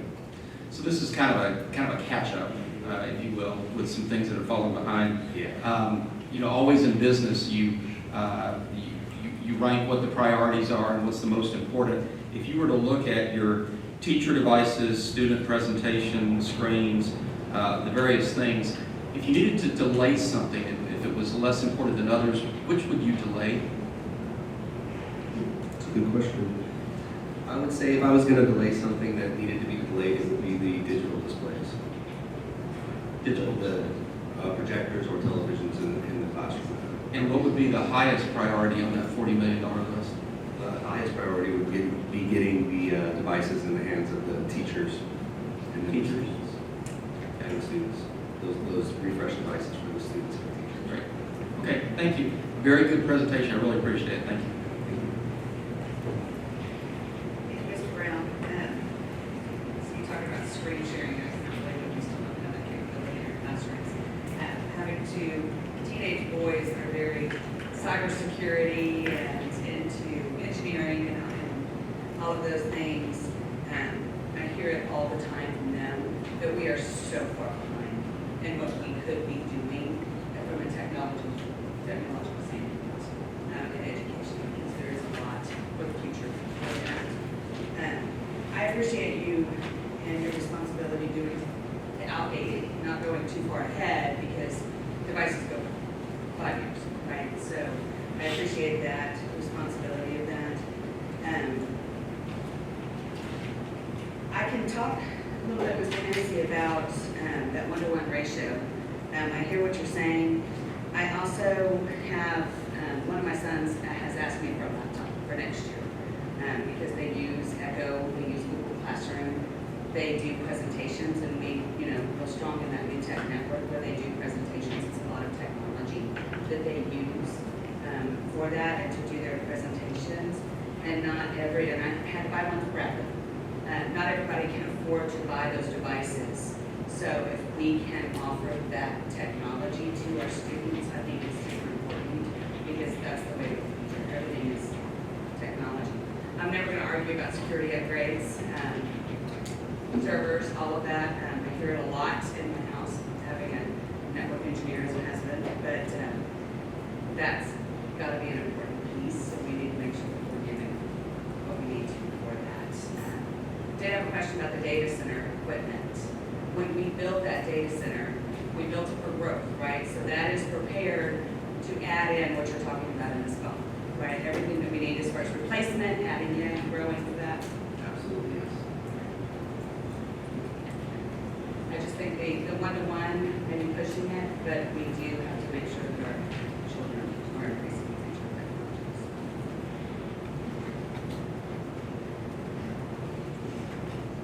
Real quick point, just board members and you know, the parents and community members, they come and go as their children graduate and stuff, and more people move to our area. I think it's important to point out too, though, in 2012, upon hiring Mr. Kim, there was no replacement schedule. There was also no construction maintenance upgrade or updating schedule. So really to look at where we're at in 2021 with the stair-step approach with thoughtful process, I think is right, and I definitely think that's something we need to make sure we convey to our constituents out there. So. In 2009, 2010, there was a lot of discussion on the dais at that time about trying to transition to one-to-one with iPads. And obviously we never did that as a district, but at the time it was the rage, right? Because that's where everyone thought education was moving toward. And fortunately, I think we didn't go that path. And I think that the approach that we've taken as a district to be very methodical and practical about applying technology and balancing that classroom appropriately has been well done. I think what I've heard tonight, very good conversation, board members, very good points raised on both ends of the spectrum. I think the consensus, though, I hear is comfortable with the plan that we have in place at this point in time. Certainly, if there's additional things that you picked up on tonight from some of the board members that may give you some pause and may want to relook at some of those things, that's fine. I think the overall consensus is that the plan you've got in place is good. Okay, I think that's it. Thank you. Ms. Yonda, you've got an emergency on your hands. You always have an emergency every time you come. Good evening, Mr. President, members of the board, Mr. Kim. As you said, it's emergency purchases. You've probably seen more of these than any. I know it's the most I've ever done in my career in education. It's obviously not the way we typically like to operate, but it's because that pays people here. So it's about par for the course, and we've adapted. So I'm going to report these emergency purchases that were part of the storm mitigation and repair that many of you are already aware about. So I'm going to get right into it. The first item on there is quality hardwood floors. We are replacing the gym floor at Spring Branch Middle School for $122,409. Next one is small class contractors. We are doing another gym floor at RNC Elementary School. Spec, we continue to keep working on this through phases and different parts of the work. Skanska is the general contractor that we brought us to do this, and they've been moving along. This was the phase one wall repairs for $77,212. We have another Skanska one on here for the spec phase one entry and mechanical repairs for $75,809. Actually, Mr. Kim just signed the phase two, which is actually the larger part of the work. So it's just a little tease. I'll be back up here with that one at the next meeting. And then Texas Chiller Systems is for the chiller rental at Danville Middle School for $63,850. We also did a chiller rental from Texas Chiller Systems at Hyper Ranch, but it's another $50,000, so it's not much. You guys have to hear about it. Just a little estimate. I know I've told you before, we will do a full report once the dust settles on this, and we can tell you what we received back in insurance recovery, and then what we will apply for if FEMA might pick up something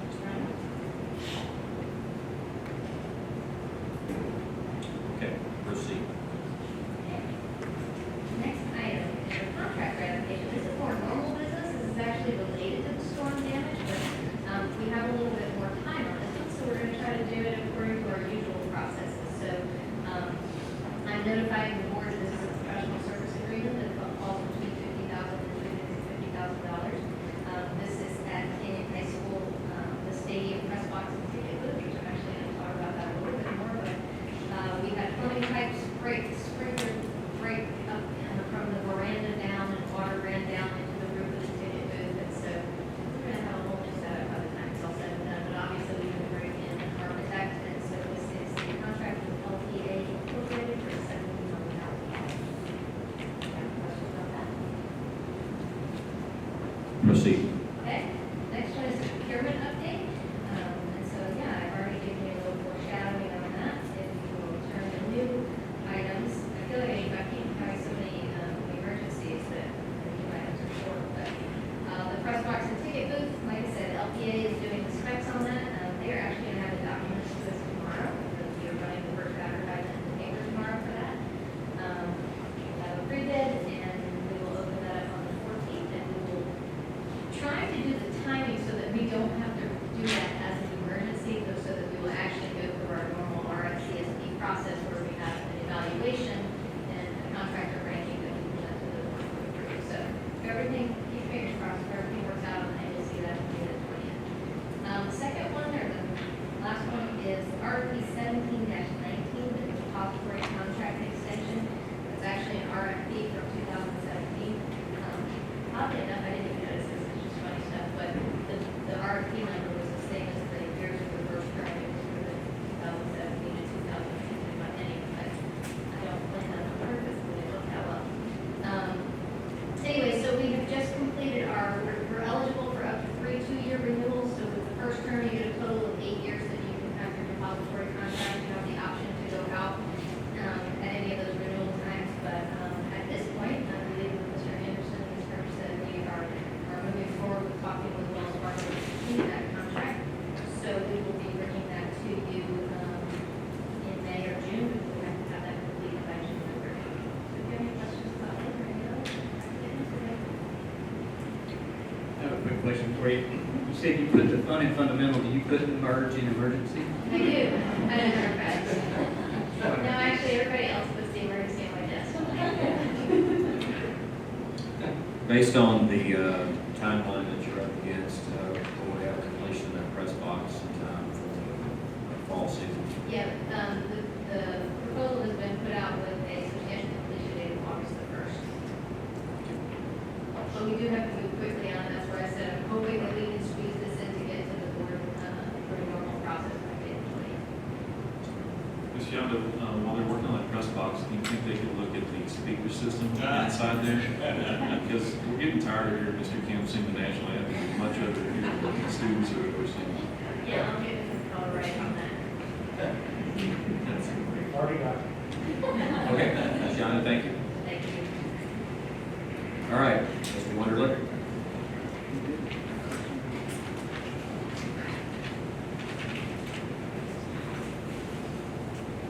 Good evening, Mr. President, Mr. Stada, Mr. Kim, board members.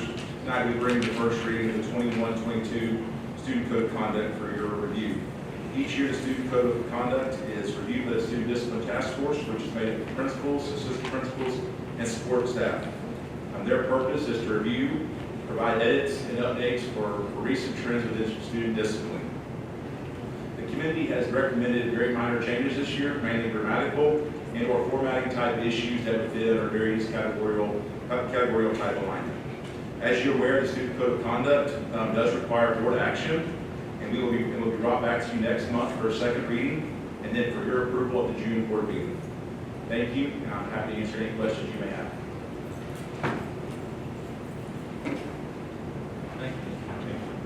Thank you, Mr. Wonderlick. Well done. All right, Ms. Lloyd, you're up.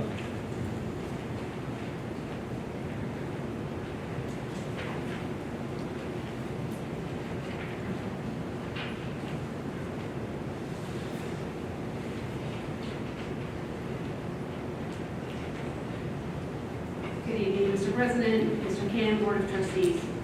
Tonight, administration presents a review of the scholarship process for our graduating seniors. Our process does involve 3 different stakeholder groups, one being Comal ISD, obviously. We're tasked with recruiting scholarship donors, communicating scholarship advising our students. Another stakeholder group is our donors. And so they communicate the scholarship requirements that they have to Comal ISD. They deliver their required documents to us to pass on to the students, and they review and actually award the scholarships directly to the students. Students need to engage in the local scholarship platform that's provided to them. They complete the scholarship applications, they make sure that they have all of the supporting documentation, and of course, Comal ISD helps in the advising piece at each campus. They also verify and submit their final applications, ensuring that their application is complete. Kind of looking at our process from prior to this year and then moving forward. In the year prior to this, we provided just a list, or a paper packet that students picked up of the different scholarship opportunities that were available, in addition to any extra documentation that the donor may require.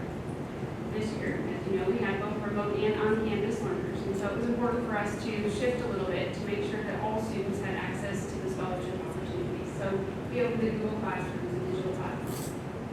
This did allow us to not have the students printing and making copies of all of their documentation. They just had to upload.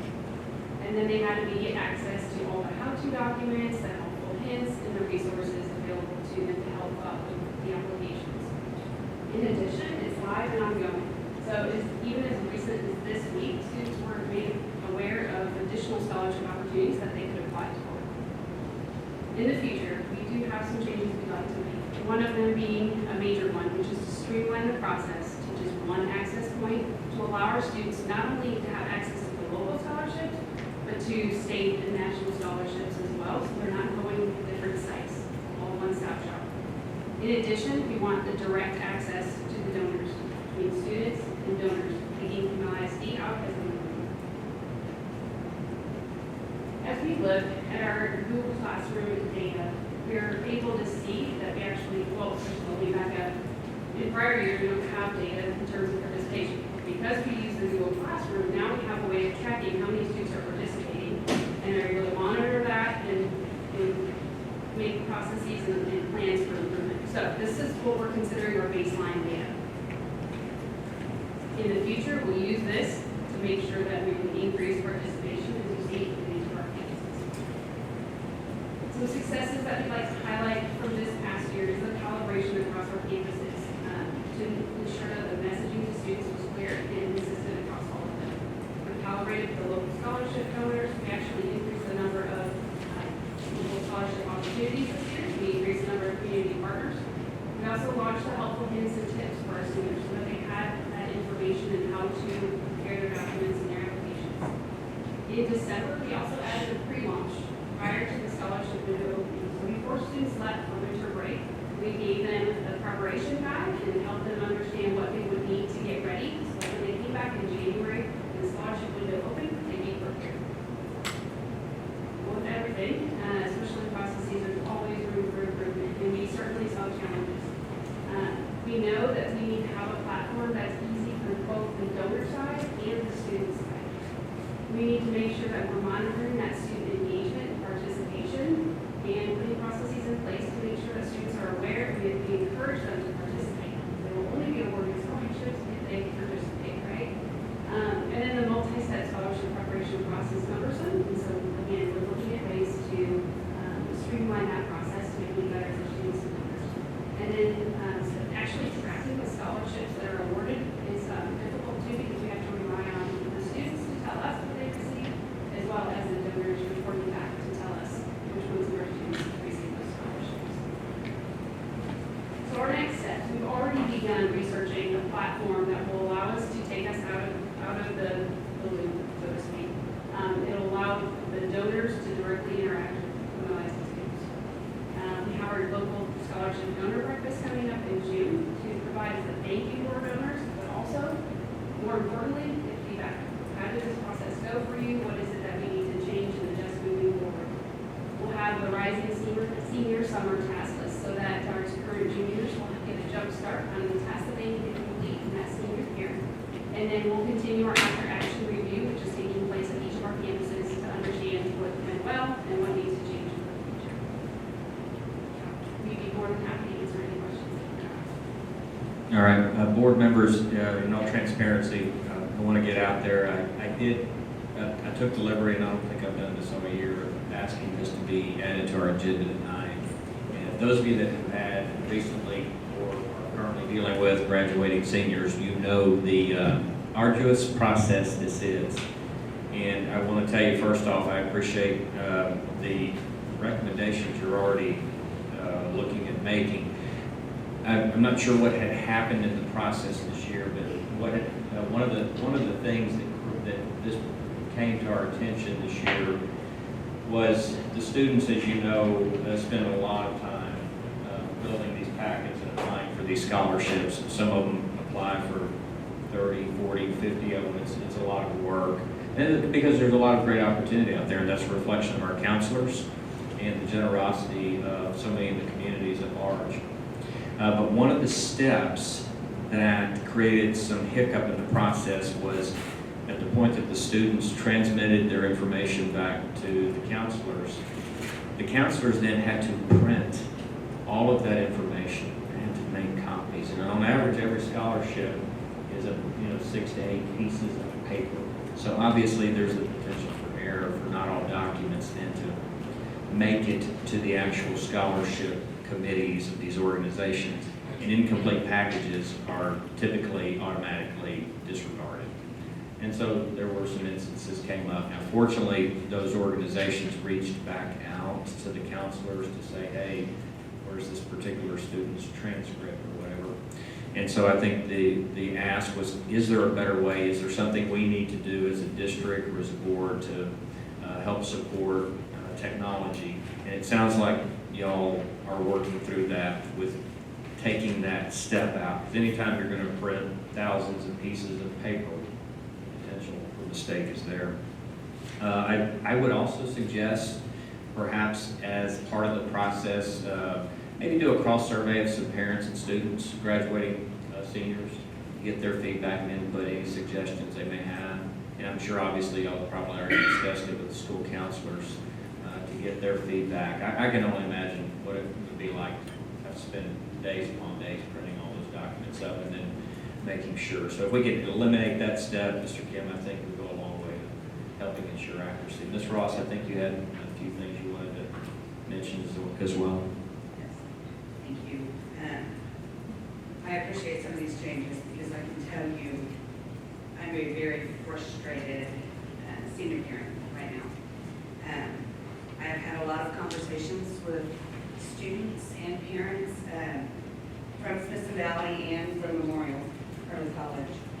And I can tell you, Ms. Kiesling is a rock star. Everything that I have heard about how she handled starting the communication in the summer, making sure those parents got the information so they knew where their kids could go. I had students send me pictures of how she broke it down within her Google Classroom. And the videos, the PowerPoint presentations, the lists, and the reminders of, hey, this is due within the next 2 weeks, just to make sure they were on top of it. Really, the students actually told me there was nothing that they would change out of that process except for one item, and that was, I'm not familiar with Google Classroom so much, but once they upload their PDF, if you upload it as an assignment, it then belongs to the teacher. So if they are going to put multiple scholarships out there, they have to go back in and make copies. So copy 1, copy 2, and then resubmit. I did hear from quite a few students that they kind of gave up because it was a very tedious process, that some only applied for 4 and they just kind of gave up. Some was 2. So I don't know what that needs to look like, but you might want to look into that, because the more they apply for, the better chances that they have to get that. But that was the only negative thing I heard at Smithson Valley. So, Kiesling, yeah, I appreciate her very much. Next, on the other hand, I am highly disappointed in the way that was handled when I talked to multiple students. You might want to get over there to talk to those students to figure out what the breakdown is. So, thank you for the changes you want to make. So, as Mr. Drostada mentioned, it's a ton of work for the students applying for these, and it's even more a ton of work for the parents that really apply for those. And I recall that very, very well. And so, with that in mind, the interface, were you saying that there may be a common type of application? Can you describe that just a little more? Yeah, and I'm actually going to invite Tammy to come up to speak a little bit. She's been doing the research behind this platform, but basically it houses all of the local donor information on that platform. So yeah, and that's kind of where I was getting to.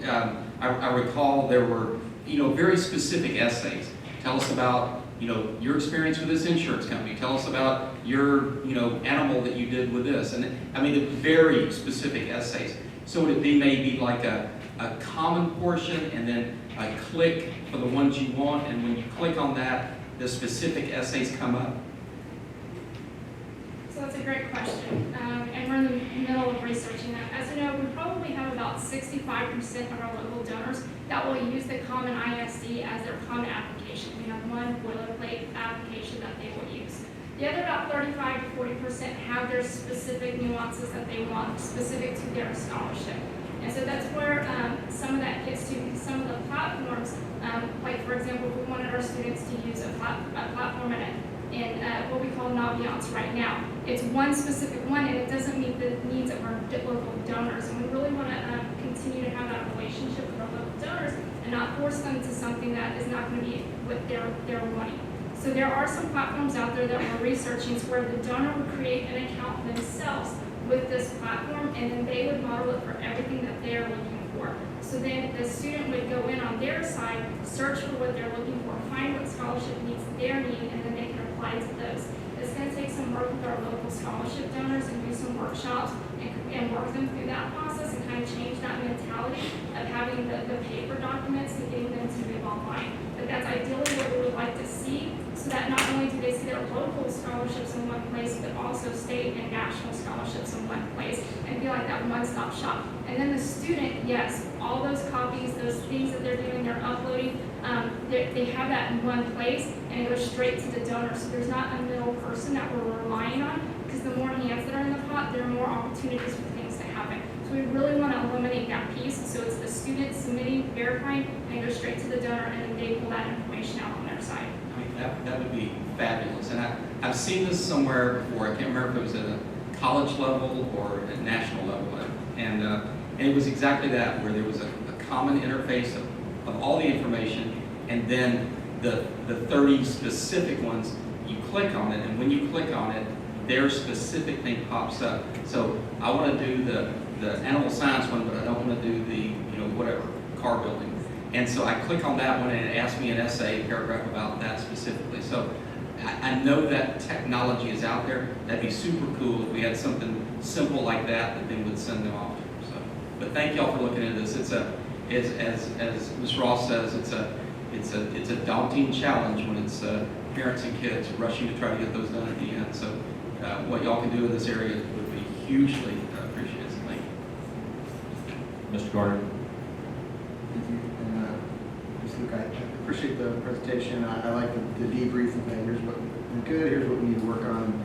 So I've had this is my third senior this year in the past 4 years. So I was excited that we moved online. That was a great thing. When we went on the interface with my son, I was like, oh, this is, I can kind of see all the different pieces that we needed. Unfortunately, it was the night before most of them were due, so we're still looking for that scholarship for the procrastinating senior boy. But no, so I appreciate the looking forward, and certainly if we can get that interface. I mean, that sounds a lot like the college scholarship applications that are very easy. So anyway, I appreciate all the hard work on this. Thank you. Thank you, Ms. Lewitt. I guess my statement would be to my fellow board members, this is something that we should celebrate. This is something that I believe that we should put as a goal, as one of our objectives as board members, is how much money in scholarships can we get to our kids every year. And our goal should be more money every year. And as Ms. Ross pointed out, that there are some rock stars that have helped kids, Ms. Kiesling at MEX, I believe. I can think back to a parent, Ms. Kistner at MEX. Wasn't she, one person was able to garner hundreds of thousands of dollars in scholarships. And every dollar that we miss, that we don't get into the pocket of one of our students, I personally feel shameful for that. That should be part of our job as well, is setting them up. And we're all here for that same reason, to set them up for right after high school, whatever that may be. And if we're missing a dollar that we could put in their pocket, shame on us. So I really, really appreciate that we're looking into this and we're making some major advancements. I'm not at that point yet, haven't filed for a scholarship. I've talked to parents that have done it, and it is very daunting, and I know that we can do so much better. So I'm very excited to see what you guys come up with. So thank you. Well done. We appreciate it. Sounds like we're on the right path forward. Thank y'all very much. Board members, page 25, consent agenda. Any items for additional discussion? Mr. President. I think I've got a hand down here to the left. I'd like to pull item 6G, Piper High School FF&E, please. 6G. Anything else? Any other items? Mr. Hennessy? I would like to talk about Delta TEAC certification.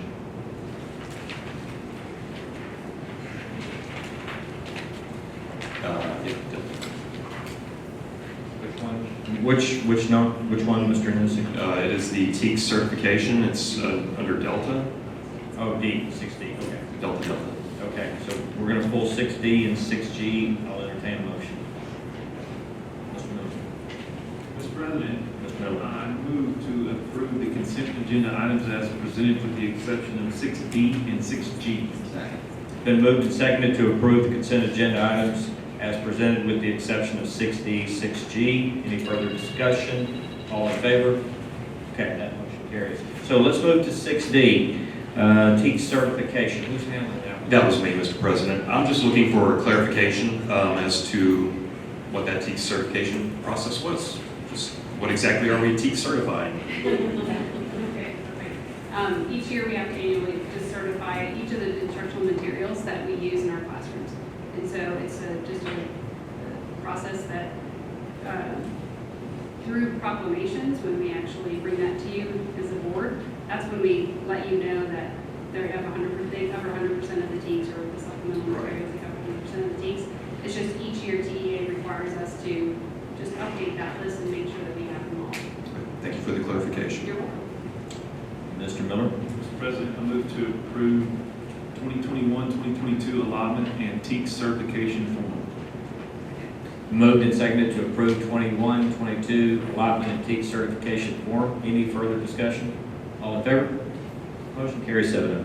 All right, let's move into 6G and talk about Piper High School F&E purchases. You just thought you'd gotten out of it. Ms. Yonda, on page 65 of the board packet, there's a sentence that says the district issued requests for quotes as needed for the goods and services in accordance with prescribed requirements, but specifically in TEA code such and such, including purchasing through cooperative contracts. On the next page, we see who all of the awardees are, but you said there that you requested quotes from the others. Do you have those quotes, and how close were they in price? So Follett School Solutions, we requested quotes from these vendors that have approved awarded contracts within those cooperatives.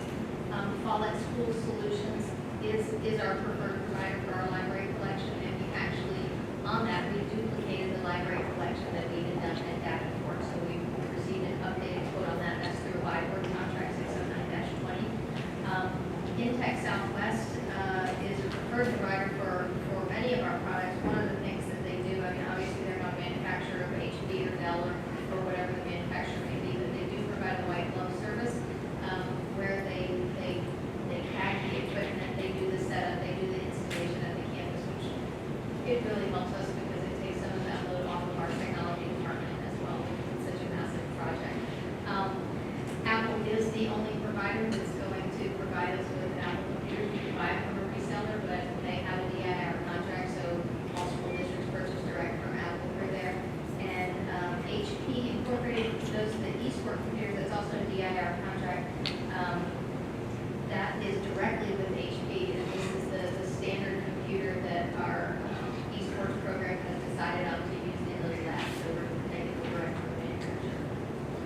So when you say that you requested quotes, we really didn't request quotes. We just went to the approved sources and picked the vendor to go to.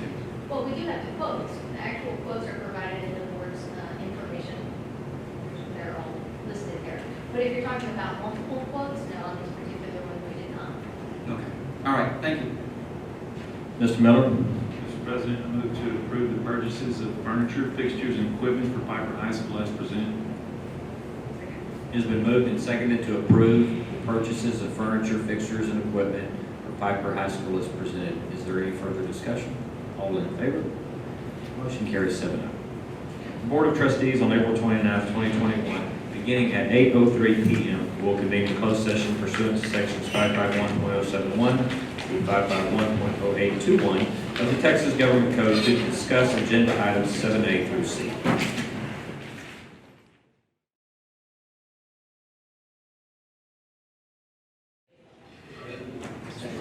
The Board of Trustees at 9:52 p.m. is out of closed session and reconvene in open session.